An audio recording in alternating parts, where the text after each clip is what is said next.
प्रयागराज से। राधे राधे प्रभु जी। राधे राधे महाराज जी। महाराज जी, मेरा प्रश्न है कि जब हम किसी नए कार्य को शुरू करते हैं, जैसे कोई भी नया कार्य, पढ़ना हो, नाम जपना हो या अन्य कोई, तो शुरुआत में बहुत उत्साह और उमंग जोश रहता है, हम ये कर लेंगे कि और सफलता पा लेंगे, परंतु समय के साथ धीरे धीरे उसमें शिथिलता आने लग जाती है। उमंग, उत्साह धीरे धीरे बढ़ने के बजाय कम क्यों होने लग जाता है? हमारे पूर्व के जो अशुद्ध आचरण है वो हमारे उत्साह को क्षीण करते रहते हैं, और जो पवित्र आचरण है वो उत्साह को बढ़ाते हैं। तो हमें चाहिए भगवान नाम जप और बढ़ावें, जिससे हमारे पूर्व के अशुद्ध आचरण, जो अशुभ आचरण है, उनकी जो अधीनता है वही हमको असफलता की तरफ ले जाती है। तो ये असफल करने वाले अशुभ आचरणों की जो हम अधीनता स्वीकार किए हुए हैं, इससे जब तक मुक्त नहीं होंगे तब तक हमें सहज आनंद की प्राप्ति नहीं होगी, उत्साह हमारा प्रतिक्षण वर्धमान नहीं रहेगा। तो हमें खूब नाम जप करना चाहिए। आधा घंटा नाम कीर्तन का अभ्यास करो, बैठकर भगवान के मंदिर में या एकांत में नाम कीर्तन करो। नाम कीर्तन से पाप बहुत जल्दी नष्ट होते हैं। नाम संकीर्तनम यस्य सर्वपाप प्रणाशनम, सब प्रकार के अशुभों का नाश नाम संकीर्तन से हो जाता है। और कुछ स्तोत्रों का पाठ करो, जैसे गजेंद्र मोक्ष स्तोत्र है, राम रक्षा स्तोत्र है। इन स्तोत्रों के पाठ से हमारे अशुभों का नाश होता है। तो ले लो, गीता पृष्ठ से मिल जाते, छोटे छोटे बहुत से स्तोत्र हैं और बड़े महिमाशाली हैं।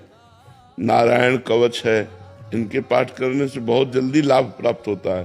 और थोड़ा संयम से रहो, ब्रह्मचर्य से रहो, पवित्र आचरण करो, तो अभी उत्साह आ जाए। उत्साह जो नष्ट हो जाता है वो अशुभ आचरणों से होता है, और शुभ आचरणों से उत्साह बढ़ता है। प्रतिक्षण हमारा अगर उत्साह बढ़ने लगे भगवान के नाम में, तो भगवत प्राप्ति हो जाए। सांसारिक कार्यों की तो बात जाने दो।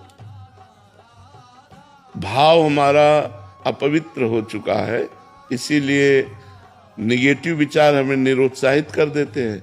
किसी भी मार्ग में हम चलें वो हमें, और कार्य सफलता उत्साह से होती है। उत्साह संपन्न मदीर्घ सूत्रम क्रिया विधिज्ञम व्यसने सुशक्तम सूरम कृतज्ञम दृढ़ सौहृदंच लक्ष्मी स्वयं याति निवास है। तो उसके घर में स्वयं लक्ष्मी आ जाती है जो उत्साह संपन्न, हर कार्य के लिए उत्साह संपन्न हो। मदीर्घ सूत्रम, कल करना है तो आज अभी इसी क्षण करना है। क्रिया विधिज्ञम, क्रिया के विधान को जानने वाला हो। जो उत्साह संपन्न मदीर्घ सूत्रम क्रिया विधिज्ञम व्यसने स्वशक्तम, अपने व्यापार में, अपने कार्य में, अपने अनुष्ठान में आसक्त चित्त वाला होना चाहिए। व्यसने स्वशक्तम, अगर हमारा उत्साह ही क्षीण हो गया तो फिर हम कार्य कैसे आगे बढ़ा पाएंगे। सूरम, बलवान होना चाहिए।